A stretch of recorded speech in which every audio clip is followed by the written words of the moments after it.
They buried a coffin, but they didn't bury me. The sonogram was face up on the kitchen table like a confession. I set my trucker cap on the counter and stared at the black and white image. 22 weeks. The date stamp read clear as daylight, March 15th. I'd been hauling freight through Nebraska that whole month, hadn't been home since February. My wife Olivia stood at the sink washing dishes that were already clean. Her shoulders were rigid under that yellow dress I'd bought her for our anniversary, the one she said made her feel pretty again. "Congratulations," I said. She turned, her face pale as milk. "Carl, I can explain. 22 weeks. I picked up the sonogram, studied the tiny shape floating in that gray void. "Looks healthy. Please, just listen." "I am listening." I folded the paper once, twice, slipped it into my shirt pocket. "This baby's got a father somewhere, just ain't me." Olivia's hands trembled as she dried them on a dish towel. 16 years of marriage, and I'd never seen her hands shake like that. Not when her daddy died. Not when the bank threatened foreclosure on the farm. "You've been gone so much," she whispered. 3 weeks at a time, sometimes more. I got lonely, Carl. I got so freaking lonely I couldn't breathe. I walked to the refrigerator, pulled out a beer, twisted off the cap. The metal clinked against the linoleum. "Who is he?" "It doesn't matter. It matters to me." She looked out the window toward the county road. A patrol car was parked at Miller's gas station. Officer inside, probably buying coffee and cigarettes. Same routine every afternoon. "His name's Travis," she said. "Travis Keene. Deputy Keene. I knew him. Cheeky a-hole with a badge and a smile that charmed the church ladies. Pulled me over once for a busted taillight, let me off with a warning because he was feeling generous." "How long?" I asked. 6 months? I took a long pull from the beer. It tasted like pennies. "You planning to keep it?" "The baby?" Her voice cracked. "Yes.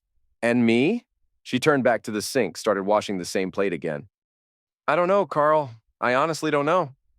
I finished the beer in 3 swallows, set the bottle on the counter. "Well, when you figure it out, let me know." I walked to the bedroom, packed a duffel bag with clean shirts and jeans. Olivia followed, standing in the doorway like she wanted to say something that might fix this. But some things don't get fixed. They just get buried. "Where are you going?" she asked. "Zeke's place." "For how long?" I shouldered the bag, looked at her one last time.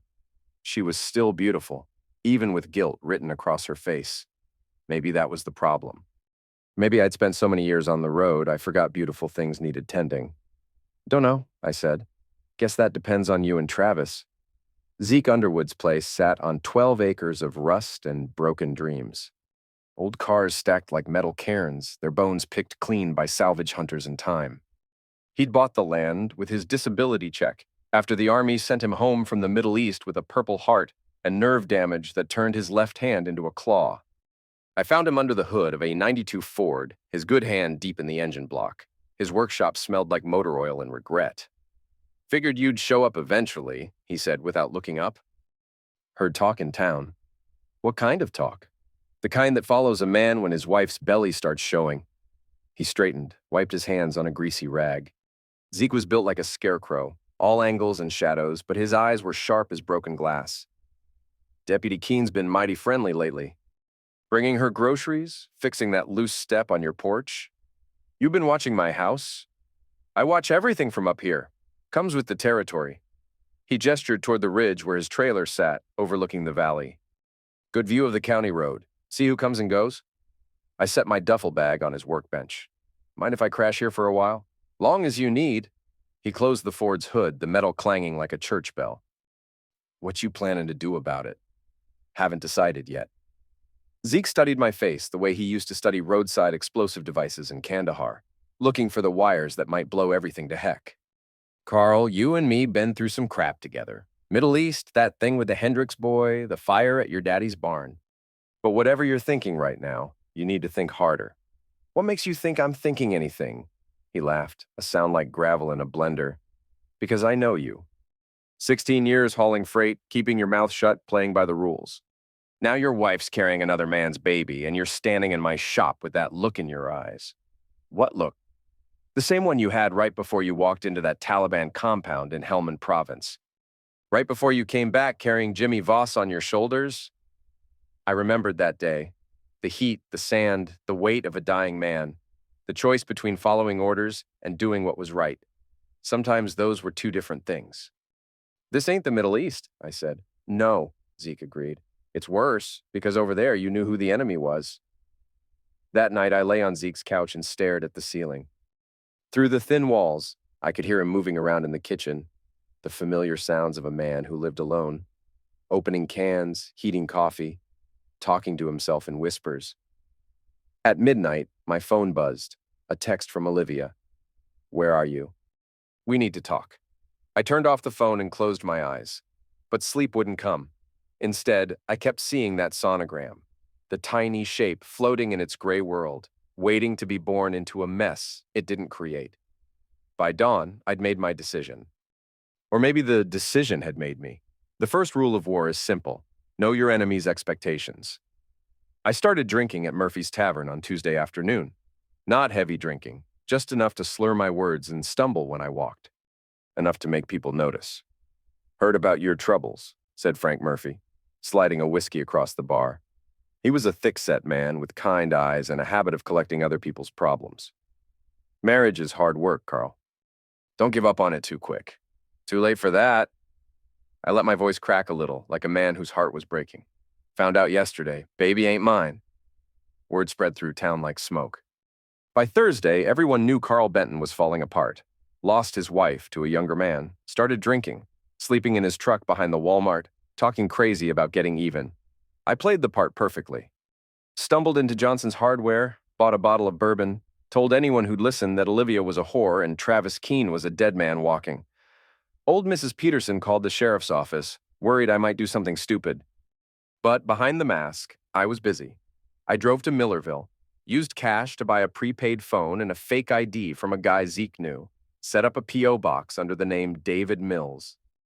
Started researching Travis Keene's routine, where he lived, where he ate, where he went when he wasn't wearing the badge. The deputy lived in a double-wide trailer on Elm Street, drove a personal pickup when he wasn't on duty. Had a gambling problem and a taste for married women. Spent Friday nights at the Indian casino, losing money he didn't have. I followed him for a week, learning his patterns. Tuesday mornings, he stopped at Rita's Diner for eggs and coffee.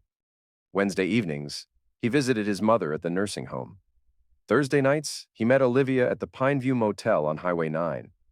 I watched them through the window of room 7, saw him push her against the wall, his hands rough on her body. Saw her arch her back and moan his name like a prayer. When they finished, she lay in his arms and traced circles on his chest while he smoked a cigarette. When are you going to leave him? Travis asked. Soon, Olivia whispered.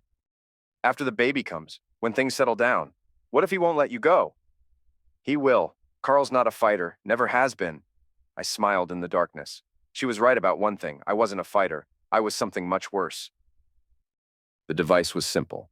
12-volt battery, blasting cap, small charge of C4 that Zeke had liberated from a construction site. Nothing fancy, just enough to make noise and send a message. I placed it under Travis's personal truck on a Sunday night while he was inside the casino, probably losing his paycheck at the blackjack table. The device was designed to trigger when he turned the ignition. Loud bang, lots of smoke, minimal damage. Enough to scare him, not enough to end him. At 6:47 a.m. Monday morning, Travis Keene learned that actions have consequences. The explosion shattered windows 3 blocks away. Travis survived with a punctured eardrum and burns on his hands, but the message was clear. Someone was watching. Sheriff Pratt held a press conference that afternoon, promised a full investigation. Said it was probably cartel-related, maybe connected to that drug bust last month. The department was taking it seriously, bringing in federal assistance. But I wasn't done. That same night, I slashed Olivia's tires in the Walmart parking lot. Left a note under her windshield wiper. One body's still warm. She called the sheriff's office hysterical, demanded protection. Pratt assigned a patrol car to drive by the house twice a night, but resources were limited in a county with 3 deputies and a budget held together with prayer. It's Carl, she told Travis when he came to see her, his left ear wrapped in gauze. He's lost his mind. Carl's a drunk, Travis said. Drunks don't build such things. Then who?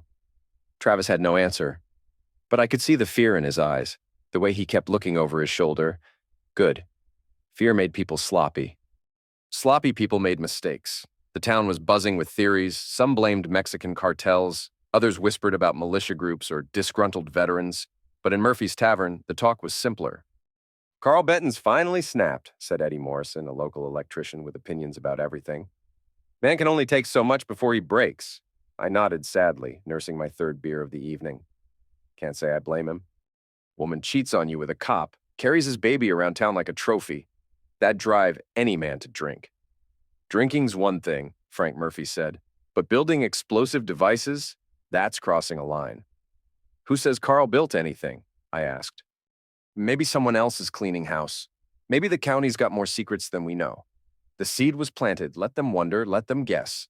While they were looking for a madman, I was becoming invisible. Lila had left her old tablet at the house when she moved to her grandmother's in Millerville. Said she wanted distance from the drama, didn't want to choose sides. Smart girl, smarter than her mother. The tablet was still connected to Olivia's iCloud account. Every photo, every text message, every email synchronized automatically. It was like having a window into their secret world. I spent hours reading their conversations, learning their plans. Travis wanted to move to Florida after the baby was born. Start fresh somewhere no one knew their history. Olivia was hesitant, worried about money, about leaving Lila behind, about what people would say. What people think doesn't matter, Travis texted. We'll be 1,000 miles away. It matters to me, Olivia replied. This is my home. Your home is wherever I am. Trust me, baby. I'll take care of everything. Trust. The word appeared in their messages over and over, like a mantra they were trying to convince themselves to believe. But trust was fragile, and I was about to shatter it. I selected the most compromising photos. Travis in his uniform, Olivia on her knees in the motel room, her wedding ring visible on her finger. Printed them on high-quality paper, slipped them into an envelope with no return address. Sheriff Pratt found the package on his desk Tuesday morning. Inside was a single sheet of paper with 5 words. This is your law? Pratt called Travis into his office that same afternoon. I watched from across the street as the deputy stormed out, his face red with anger. Whatever conversation they'd had, it hadn't gone well. That evening, I followed Travis to Olivia's house. Through the living room window, I watched them argue. Pratt's asking questions, Travis said. Wants to know about our relationship. What did you tell him? Nothing, but someone's feeding him information. Someone knows about us. Olivia touched her belly, now visibly swollen at 7 months. Who would do that? Could be anyone. Ex-wife, jealous boyfriend, someone with a grudge. Travis paced the room like a caged animal. The point is, we need to be careful. No more motel visits. No more phone calls during work hours. What about when the baby comes? We'll figure it out. But right now, my job's on the line. If Pratt finds proof we're together, I'm done. And without the badge, I got nothing. I smiled in the darkness. Divide and conquer. Turn them against each other. Make them doubt everything, trust nothing. The next phase was already in motion. Zeke had connections from his army days, men who'd learned skills the government would rather forget. For $200 and a bottle of Jack Daniels, one of them provided what I needed. An FBI badge, real enough to fool anyone who wasn't looking too hard. I planted it in Travis's trailer while he was at work, along with an unregistered .38 revolver and $5,000 in marked bills, money I'd withdrawn from various ATMs using my fake identity. Added some paperwork suggesting he was working as a federal informant, feeding information about county corruption to the Bureau. The setup was beautiful. If anyone searched his place, they'd find evidence that Travis Keene was either the most corrupt deputy in county history or an undercover federal agent. Either way, his credibility was shot. Sheriff Pratt was old-school law enforcement, the kind who believed in hunches and pressure tactics. He'd been watching Travis for weeks now, waiting for him to make a mistake. All he needed was probable cause. I provided it anonymously, a phone call to the sheriff's office reporting suspicious activity at the deputy's trailer. Strange visitors at odd hours, packages being delivered, cash changing hands. Could be drugs, I told the desk sergeant, disguising my voice with a handkerchief. Could be worse. Figured you'd want to know. Pratt got a search warrant that Friday. Found everything I'd planted and more. Travis's gambling debts, his mother's medical bills, a bank account that didn't match his deputy's salary, the kind of financial pressure that made good men do bad things. But instead of arresting Travis, Pratt made a different choice. He called him into the office for a quiet conversation. "Son, we got a problem," the sheriff said. "Someone's trying real hard to make you look dirty." "Question is, why?" Travis sat across from Pratt's desk, his hands steady but his eyes showing strain. "I don't know, Sheriff. Maybe someone's got it in for the department. Or maybe someone's got it in for you personal." Pratt leaned back in his chair, studying the younger man. "This thing with Carl Benton's wife. How long's that been going on?" "I don't know what you mean." "The heck you don't. Whole county's talking about it. Woman's pregnant, husband's on a drinking bender, and you're in the middle of it all."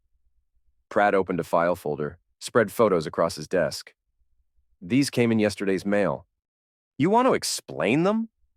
Travis looked at the images of himself and Olivia, his face going pale. "Sheriff, I can explain." "No need. What you do on your own time is your business. But when it affects my department, it becomes my business too." Pratt gathered the photos, slipped them back into the folder. "Someone's playing games with us, Travis. Someone's smart enough to plant evidence, manipulate situations, stay in the shadows while we tear each other apart. You think it's Carl? Carl Benton's a drunk. Drunks don't run psychological operations. This is something else." "Something bigger." Pratt stood, walked to the window overlooking Main Street. "I'm suspending you without pay, effective immediately. Turn in your badge and tool. Sheriff, please. It's temporary, until we figure out who's behind this mess." "But I can't have you on the street while someone's trying to frame you for federal crimes." Travis handed over his badge and service tool, his career disappearing with a bureaucratic flourish. Outside in the parking lot, he sat in his truck for 20 minutes, staring at nothing. I watched from across the street, feeling the satisfaction of a plan coming together. Travis Keene was no longer Deputy Keene. He was just another unemployed man in a county full of them. But more importantly, he was scared. And scared men made desperate choices. The homeless man's name was Pete Donnelly, and he'd been living under the Highway 9 bridge for 3 months. Vietnam veteran, disabled, forgotten by a system that used him up and threw him away. He reminded me of Zeke in some ways, broken by war, abandoned by peace. I found him on a Tuesday night, offered him food and a bottle of whiskey. Told him I knew a place where he could sleep warm for a few days, maybe earn some money doing odd jobs. "What kind of jobs?" Pete asked. He was thin as a scarecrow, his clothes hanging off him like rags on a skeleton. "Nothing hard. Just need someone to house sit while I'm out of town. Place comes with a bed, shower, hot meals. $50 a day, cash." Pete's eyes lit up. $50 was more money than he'd seen in months. "When do I start?" "Tonight, if you want." I drove him to my old house, the one I'd shared with Olivia for 16 years. She'd moved in with her sister after the tire slashing incident, too scared to stay alone. The house sat empty, waiting. Pete settled into the living room with his whiskey and his memories. We talked about Vietnam, about the things war does to a man's soul. He'd been a demolitions expert, same as Zeke. Small world. Around midnight, I slipped a sedative into his drink. Something Zeke had gotten from his VA doctor, powerful enough to put a man under for hours. Pete never felt a thing. I dressed him in my clothes, put my wallet in his pocket, my wedding ring on his finger. Poured gasoline throughout the house, making sure to soak the living room where Pete lay unconscious. The fire started in the kitchen, spread quickly through the old wooden structure. By the time the volunteer fire department arrived, the house was fully engulfed. They found a body in the living room, burned beyond recognition, but clearly male, clearly dead. My driver's license in his wallet. My wedding ring melted to the bone. Dental records would be harder to fake, but in a county with one overworked coroner and a fire hot enough to crack skulls, dental records were often inconclusive. Carl Benton died in a house fire on October 15th.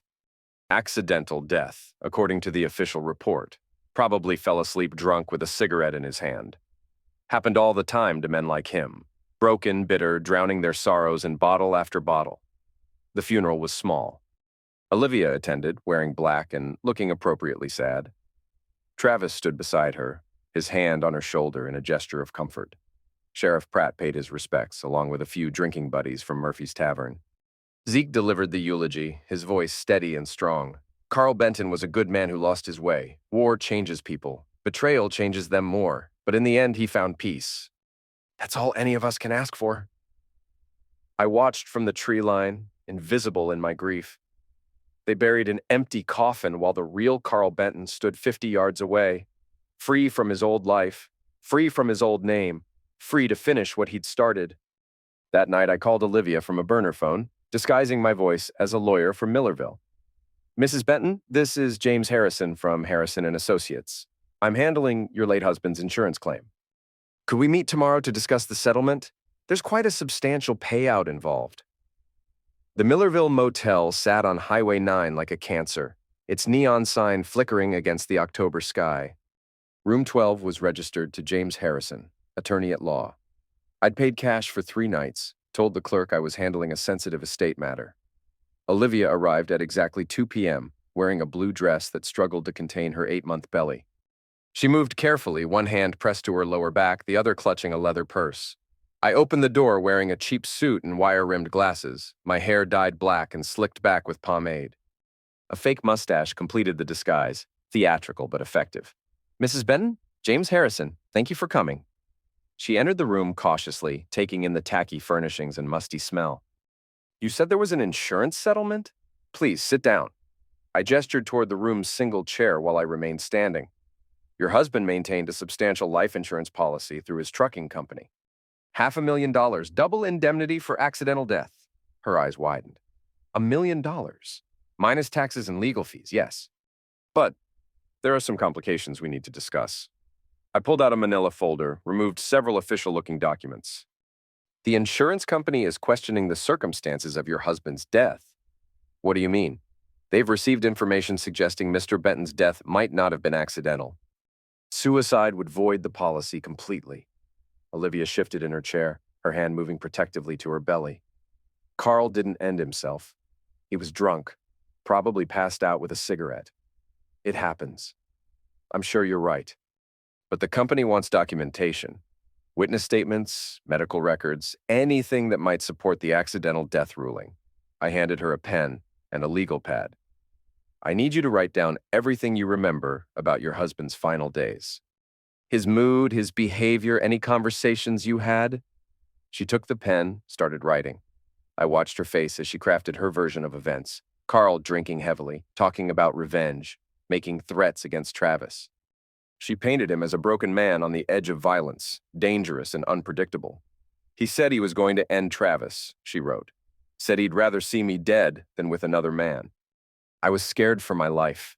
I read over her shoulder, memorizing every lie. This is very helpful, Mrs. Benton, but I need to ask about Deputy Keene. The insurance company is aware of your relationship. Her hand froze on the paper. What relationship? Please, don't insult my intelligence. The investigation turned up hotel receipts, witness statements, photographs. Your affair with Deputy Keene is well documented. Tears formed in her eyes. It wasn't supposed to happen. Carl was gone so much, and Travis was... He made me feel alive again. I understand, but the timing is problematic. Your husband discovers the affair, makes threats, then dies in a convenient fire. The insurance company smells fraud. It wasn't fraud. Carl was self-destructive. He drank himself to death just like his father did. I sat on the bed's edge, leaning forward like a concerned attorney. Tell me about the night he died. Where were you? At my sister's house. I'd been staying there since someone slashed my tires. Carl was making threats, acting crazy. I was afraid to be alone. And Deputy Keene? He was with me. We were planning our future, talking about what would happen after the baby came. So you both have alibis. That's good. I made notes on a legal pad, playing the part. But the insurance company will want corroboration. Phone records, security cameras, witness statements. Can anyone else verify your whereabouts? She thought for a moment. My sister Janet was there, and her husband Bob. We played cards until after midnight. Perfect. I'll need their contact information. I handed her another form to fill out. One more thing, Mrs. Benton. The company wants to interview Deputy Keene as well. Can you arrange a meeting? He's been suspended from the sheriff's department.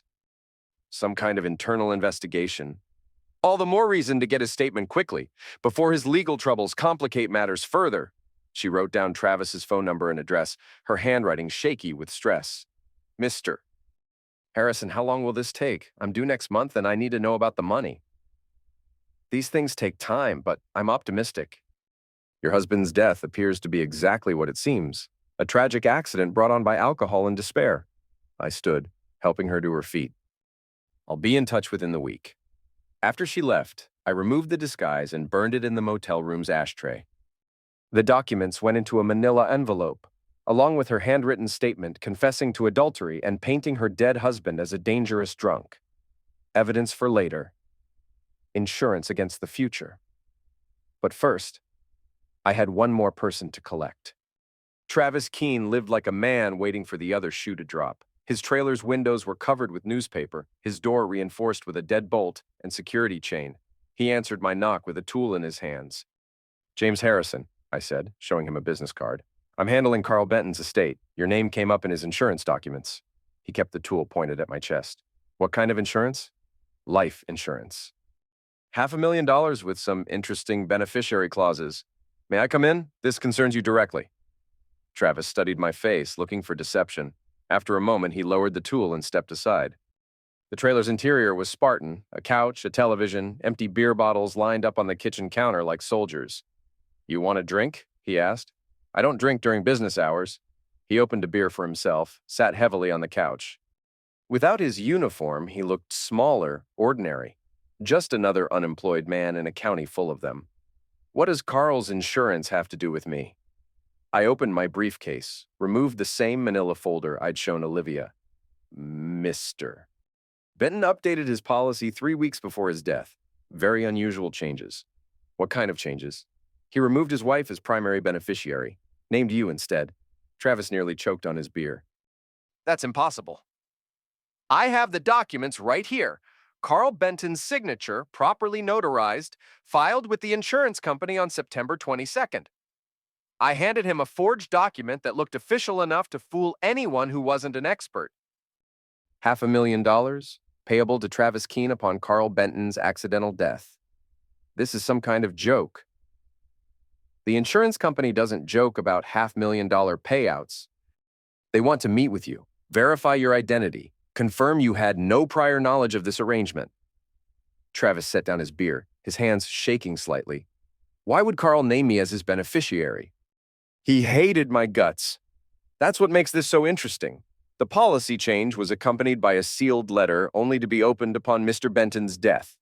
I handed him another forged document. "Would you like to read it?" He took the letter with trembling fingers, unfolded it slowly. I'd spent hours perfecting Carl's handwriting, studying old trucking logs and personal notes.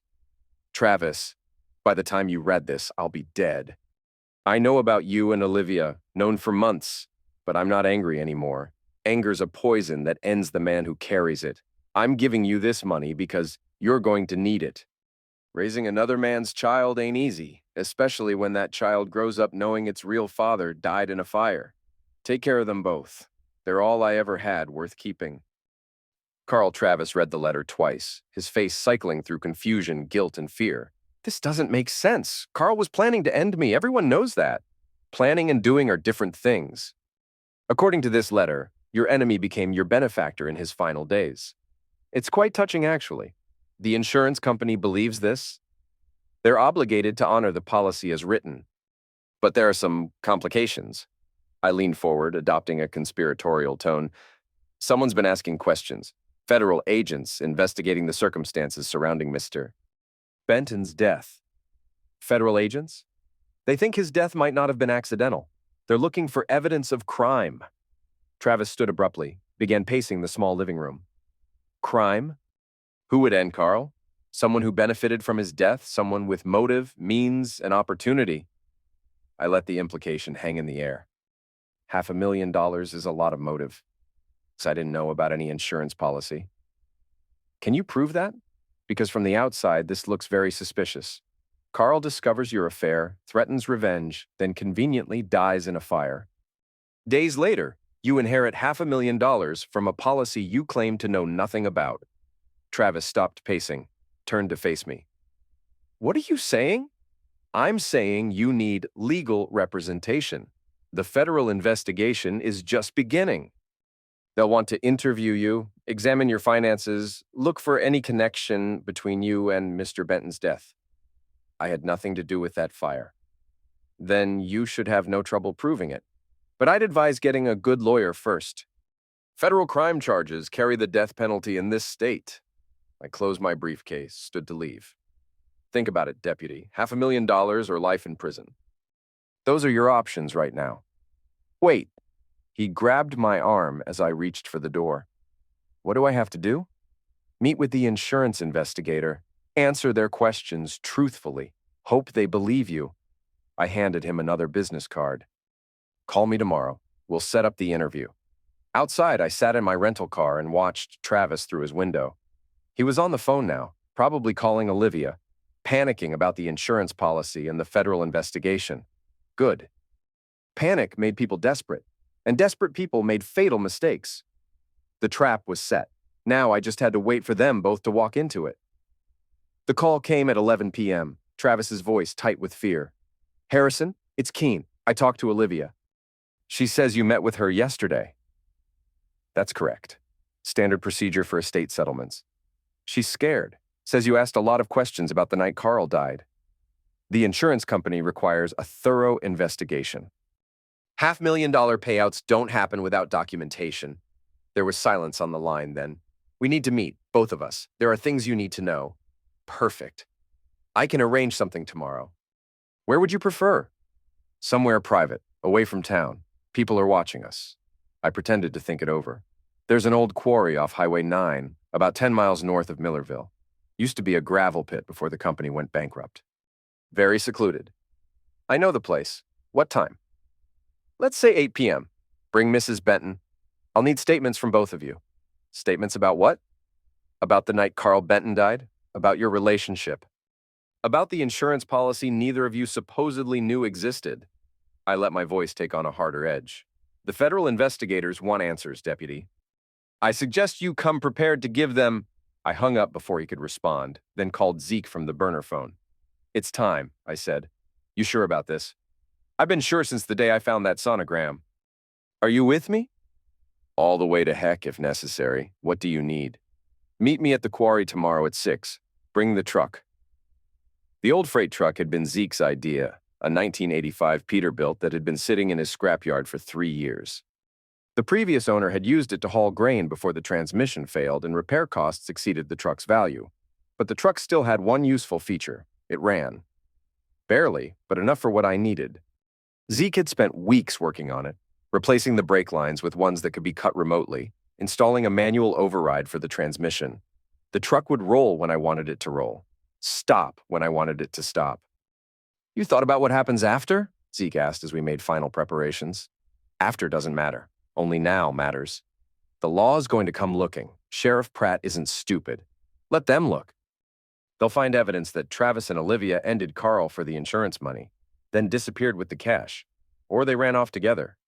Either way, Carl Benton stays dead. And the real Carl Benton? I looked out over the quarry, its black water reflecting the stars. He died in that fire. What's left is just finishing his work. The old gravel quarry stretched out like a wound in the earth, 50 feet deep and filled with rainwater that had turned black with time. The access road was little more than 2 tire tracks through the weeds, hidden from the highway by a stand of pine trees. I arrived first, parking the rental car behind the abandoned equipment shed. The freight truck sat on the ridge above the quarry, angled down the slope at exactly the right grade. Zeke had calculated it perfectly. Once the brakes were cut, gravity would do the rest. At 7:45, headlights appeared on the access road. Travis's pickup truck bounced over the rutted ground, Olivia visible in the passenger seat. They parked near the quarry's edge and climbed out slowly, looking around nervously. I emerged from the shadows, still wearing my lawyer disguise. Thank you for coming. I know this seems unusual, but privacy is essential for what we need to discuss. Why here? Olivia asked. In the moonlight, she looked exhausted, her pregnancy making every movement difficult. Because the federal investigation has expanded. They're monitoring phone calls, tracking movements. This location ensures we won't be interrupted. Travis kept his hand near his jacket pocket, probably carrying a concealed tool. Old habits from his police training. You said there were things we needed to know. Indeed. I opened my briefcase, removed a thick folder. The insurance company has received some disturbing information about your husband's death. What kind of information? Olivia asked. evidence suggesting it wasn't accidental. Someone called in an anonymous tip claiming Carl Benton was ended. They exchanged glances, fear written across both faces. Travis stepped closer to Olivia, his protective instincts kicking in. "Who would say that?" he demanded. "Someone who knows the truth. Someone who was there that night." I pulled out a photograph, one I'd taken myself, showing Travis entering Olivia's sister's house on the night of the fire. The caller provided this image, along with detailed information about your whereabouts. "That doesn't prove anything," Travis said. "We were playing cards with Janet and Bob. They'll vouch for us." "I'm afraid they already have." "The federal agents interviewed them yesterday. I showed them another forged document, a fake FBI report. According to their statement, you and Mrs. Benton left the house around 10 p.m., claimed you were going to get ice cream. You didn't return until after midnight." Livia's face went white. "That's not true. We were there all evening." Janet seemed quite certain about the timing. "Said she remembered because her favorite TV show was ending when you left." I closed the folder, looked them both in the eye. "The fire department estimates Carl's house ignited around 11:15 p.m. That puts you both unaccounted for during the critical time frame." "This is insane," Travis said. "We didn't end Carl." "Perhaps not, but someone did. And right now, you're the primary suspects." I gestured toward the quarry's black water. "The insurance company is prepared to contest the payout. Without that money, Mrs. Benton, how will you support your child?" She started crying, great heaving sobs that shook her whole body. Travis put his arm around her, whispered something in her ear. "What do you want?" he asked. "The truth. All of it. If you cooperate with the federal investigation, show genuine remorse, the charges might be reduced. 25 years instead of life. We're not confessing to something we didn't do." "Then you're going to prison for something you did do. The evidence is overwhelming." I pulled out my phone, pretended to check messages. "Actually, the arrest warrants have already been issued. Federal marshals are probably at your homes right now." Olivia collapsed to her knees, her sobs echoing across the water. "I can't go to prison. Not with the baby coming." "There might be another option," I said quietly. Travis helped Olivia to her feet. "What option?" "Run. Tonight. I can give you a 30-minute head start before I report this meeting to the authorities. You might make it to Mexico, start over with new identities." "With what money? You said the insurance wouldn't pay out." I lied. I smiled in the darkness. "The money's already been transferred to an offshore account. $500,000 minus my fee. Consider it a severance package." Hope flickered in their eyes, the promise of freedom, of escape, of a future beyond these charges. "Where?" Travis asked. "There's a freight truck parked up on the ridge. Keys are in the ignition, cash in the glove compartment. Drive south to the Mexican border, cross at Laredo. Don't stop, don't call anyone, don't look back." They looked up the slope, saw the truck's silhouette against the stars. "Why are you helping us?" Olivia asked. "Because I believe in second chances, because that baby deserves a father, even if it's not the biological one." I gestured toward the truck. "But you need to decide now." "The marshals will be here soon." Travis took Olivia's hand. "Can you make it up the hill?" She nodded, wiping tears from her cheeks. "If it means freedom, I can make it." They started climbing toward the truck, helping each other over the rough ground. I followed at a distance, my finger on the remote trigger that would cut the brake lines. When they reached the Peterbilt, Travis helped Olivia into the passenger seat before walking around to the driver's side. The engine turned over on the second try, rumbling to life like a sleeping giant. "Drive carefully," I called out. "The brakes on these old trucks can be unpredictable." Travis gave me a thumbs up through the windshield, put the truck in gear. It rolled forward slowly, picking up speed as it started down the slope toward the quarry. That's when I pressed the button. The brake lines severed with a metallic snap that echoed across the water. Inside the truck's cab, Travis pumped the brake pedal frantically as the Peterbilt gained momentum down the slope. "The brakes!" he shouted. "They're not working!" Olivia screamed as the truck's speed increased, the steering wheel fighting Travis's attempts to control their direction. 50 yards from the quarry's edge, he tried to turn hard left, but the truck's weight and momentum carried them straight toward the black water. I watched from the ridge as 16 years of betrayal reached its conclusion. The Peterbilt hit the water nose first, sending up a tremendous splash that soaked the rocky shore. For a moment, the truck floated, its headlights cutting through the darkness beneath the surface. Then the weight of the engine pulled it down. Travis had rolled down his window, was trying to squeeze through the opening, but the truck was sinking fast, water pouring into the cab. Olivia's screams were muffled now, desperate and fading. "Carl," Travis called out as the water reached his chest. "Help us, please." I removed the fake mustache, the wire-rimmed glasses, the black hair dye that had disguised me for so long. Let him see my real face in the moonlight. "Carl Benton's dead," I said. "He died in a house fire 3 weeks ago. Remember?" Understanding dawned in Travis's eyes just before the water closed over his head. The truck disappeared beneath the surface, leaving only ripples that gradually stilled until the quarry looked exactly as it had before. I walked back to my rental car, removed the lawyer disguise completely. From the trunk, I pulled out the clothes I'd worn as Carl Benton: flannel shirt, blue jeans, work boots, the uniform of a man who'd never existed. But now I had to become someone new, someone who could walk away from this place and never look back. I drove to the highway, pulled into the parking lot of an all-night truck stop, used the payphone to call Sheriff Pratt's office. "This is Jake Morrison," I said, disguising my voice with a rural accent. "I think I seen something suspicious out at the old quarry. 2 people in a truck acting strange. Might want to check it out." "What kind of strange?" the dispatcher asked. "Looked like they was dumping something in the water." "Could be drugs, could be worse. Figured y'all should know." I hung up before she could ask more questions, then drove the rental car to the Greyhound station in Millerville. Left it in the parking lot with the keys under the seat, walked inside to buy a ticket to somewhere far away. 6 hours later, I was on a bus to Denver, watching the sunrise paint the prairie gold. In my jacket pocket was a new driver's license, a new social security number, a new name that had no connection to Carl Benton or the dry county where he'd lived and died. Sheriff Pratt found the truck 3 days later after a county diver volunteered to search the quarry bottom. The Peterbilt sat upright in 40 feet of water, its cargo hold empty except for 2 bodies floating inside. Travis Keene and Olivia Benton both drowned, a desperate couple fleeing federal charges, choosing death over prison. The insurance money had vanished from the offshore account, transferred to banks in countries that didn't cooperate with American law enforcement. $500,000 gone without a trace. "Looks like they had an escape plan," Deputy Mills told Pratt as they stood on the quarry's edge. "Something went wrong. Maybe the truck's brakes failed. Maybe." Pratt wasn't convinced. Too many coincidences.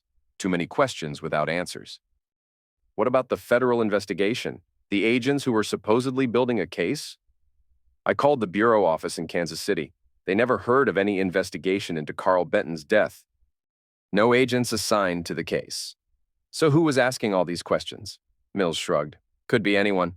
Private investigator, maybe? Or someone playing along con. They found the lawyer's business cards scattered around the quarry. James Harrison, attorney at law. But when they called the phone number, it went to a disconnected voicemail. The address led to an empty office building that had been vacant for 2 years. "Ghost?" Pratt muttered. "Whole thing's smoke and mirrors." The coroner ruled both deaths accidental. Drowning victims trapped in a vehicle with mechanical failure. Case closed, files archived, another tragedy in a county that had seen too many. But Pratt kept digging. He found the motel records showing James Harrison had rented room 12 for 3 nights. Found the fake insurance documents, the forged FBI reports, the elaborate web of lies that had convinced Travis and Olivia to drive to their deaths. Someone planned this, he told his wife over dinner. Someone smart enough to fake documents, create false identities, manipulate 2 people into ending themselves. Who would do such a thing? Someone with a reason. Someone who wanted them both dead. Pratt thought about Carl Benton, the drunk who'd supposedly died in a house fire. The body had been cremated before anyone thought to demand DNA testing. The dental records were inconclusive, damaged by the intense heat. What if Carl Benton wasn't dead? What if the man everyone thought had snapped and started drinking himself to death was actually orchestrating an elaborate revenge plot? But if Carl was alive, where was he now? And how could anyone prove it? 2 years later, I was working construction in Boulder, Colorado, when I saw Sheriff Pratt's obituary in an online newspaper. Heart attack at age 63. Survived by his wife and 2 daughters. The article mentioned his long career in law enforcement, his dedication to justice, his frustration with several unsolved cases that had haunted his final years. I raised a beer in his honor that night. Pratt had been a good man, an honest cop in a corrupt system. He deserved better than the hand he'd been dealt. The construction job was temporary, like all my jobs since leaving the dry county. I moved every few months, never staying long enough to form attachments or leave traces. My new identity was solid, but not permanent. Eventually, someone might start asking questions, but for now, I was free. Free from the past, from the betrayal, from the weight of a name that belonged to a dead man. I rented a small apartment overlooking the Rocky Mountains, found work with a demolition company that paid cash and didn't ask too many questions. The work was hard but satisfying, tearing down old buildings to make room for something new. Sometimes late at night, I thought about Olivia and Travis, about the choices they'd made, the consequences they'd faced, about the unborn child who died with them in the quarry's black water. I felt no guilt. They'd made their choice when they decided to betray a marriage, to build their happiness on someone else's destruction. I'd simply presented them with a bill they couldn't afford to pay. But I did think about Lila sometimes. Olivia's daughter, now 18 and living with her grandmother in Millerville. The girl had lost her mother, her stepfather, and the man she'd thought was her father. She'd inherited nothing but grief and questions no one could answer. That bothered me more than I cared to admit. I wrote the letter on a Tuesday evening, sitting at my kitchen table with a cup of black coffee and a view of the mountains. The words came slowly, carefully chosen to explain without incriminating. Dear Lila, you don't know me, but I knew your mother. I wanted you to know that her death wasn't random. It wasn't an accident or a moment of desperation. Your mother and Travis Keene were responsible for destroying a man's life. They thought they could escape the consequences of their actions, but justice has a way of finding people, even when they think they're safe. I know this doesn't bring her back or make your loss any easier, but you deserve to know the truth, even if you can never prove it. Your mother loved you. Whatever else she did, whatever mistakes she made, her love for you was real. Hold on to that. A friend I sealed the letter in an envelope, addressed it to Lila Benton in care of her grandmother. No return address, no way to trace it back to my new identity. The next morning, I dropped it in a mailbox outside the post office and tried not to think about the girl who would read it, the questions it would raise, the closure it might or might not provide. Some debts could never be fully paid. Some wounds never completely healed, but justice, real justice, wasn't about healing. It was about balance, about making sure actions had consequences, even when the law couldn't or wouldn't provide them. Carl Benton was dead. But his work was finished. 5 years after the quarry, I came back to the dry county. Not to stay, never to stay, but to see what remained of the place where my old life had ended. I drove through town in a rental car, wearing sunglasses and a baseball cap, just another tourist passing through. Murphy's Tavern was still there, though Frank had sold it to a younger man who didn't know the old stories. The hardware store had closed, replaced by a Dollar General that sold cheap goods to people with cheap dreams. Olivia's house, our house, had been torn down after the fire. The lot sat empty, overgrown with weeds and scattered with debris. Someone had put up a "for sale" sign, but it looked like it had been there for years. I drove past the cemetery where an empty coffin lay buried under Carl Benton's name. Fresh flowers on the grave. Lila still visited, still mourned the man she'd thought was her father. The quarry was fenced off now, signs warning about deep water and dangerous conditions. But local kids still found ways in, using it as a swimming hole during hot summers. They had no idea what lay at the bottom, what secrets the black water kept. Zeke's scrapyard was abandoned, the old man probably dead or moved away. I didn't try to find out which. Some connections were better left severed. As I drove back toward the highway, I passed the spot where Deputy Travis Keene used to park his patrol car, watching for speeders and nursing his coffee. A different deputy sat there now, younger, probably honest. The county had cleaned house after the corruption scandal, elected a new sheriff who promised transparency and accountability. Good. The place deserved better than what it had gotten. I made one last stop at the gas station where Miller still worked, though he looked older now, more tired. He didn't recognize me. Why would he? Carl Benton was dead, cremated, his ashes scattered to the wind. Passing through? Miller asked as he pumped my gas. Something like that. Don't get many visitors these days. Town's been quiet since the Troubles. What troubles? Oh, you wouldn't know. Happened a few years back. Corruption in the sheriff's department. People dying in accidents that maybe weren't accidents. He shook his head sadly. Used to be a nice place to live. Peaceful. What changed it? Miller finished pumping, hung up the nozzle. Hard to say. Sometimes bad things just happen to good people. Sometimes people get what they deserve. Hard to tell the difference. I paid him in cash, drove away without looking back. The dry county disappeared in my rearview mirror, along with everything it had taken from me and everything I'd taken from it. Miles down the highway, I pulled over at a rest stop and made a phone call. A number I'd memorized but never dialed, belonging to a girl who was no longer a girl. Hello? Lila's voice was older now, more mature but still recognizably hers. Is this Lila Benton? Yes. Who is this? Someone who knew your mother. I wanted you to know that the questions you've been asking about what really happened that night, you're asking the right questions. What do you mean? Who is this? The truth is in the quarry, Lila. It's been there all along. But some truths are better left buried. I hung up before she could respond, turned off the phone, threw it out the window into a roadside ditch. Let her decide what to do with that information.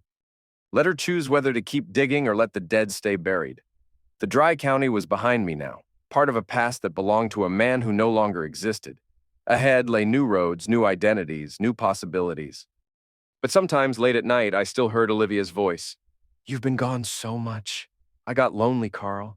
I got so freaking lonely I couldn't breathe. And sometimes I wondered if things could have been different. If I'd been a better husband, a more attentive partner, would she have turned to another man? Would any of this have happened? But those thoughts were dangerous. They led to regret, and regret was a luxury I couldn't afford. I'd made my choices.